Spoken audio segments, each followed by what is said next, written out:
Alasan Dewi Persik beberkan soal Angga Wijaya ke publik. Sebut, 98% orang menghujat saya. Dewi Persik resmi bercerai dengan mantan suaminya Angga Wijaya pada Senin 1 Agustus 2022.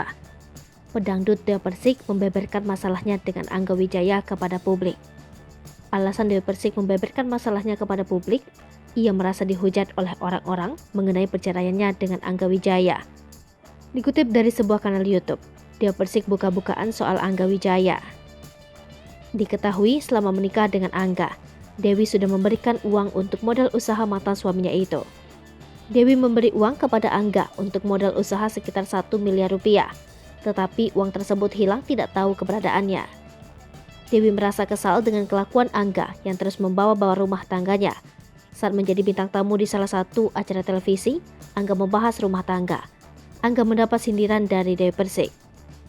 Kendati demikian, Angga merasa direndahkan harga dirinya oleh Dewi. Hal tersebut ditanggapi oleh Dewi dengan berbalik tanya soal harga diri Angga.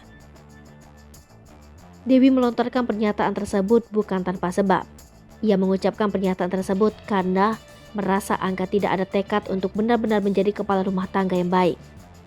Dewi pun membandingkan dirinya dari perempuan lain dengan memposisikan bila menjadi istri Angga.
Hai pemirsa Sri Popo TV, jangan lupa komen, like, dan subscribe, serta tonton terus berita-berita terupdate lainnya ya.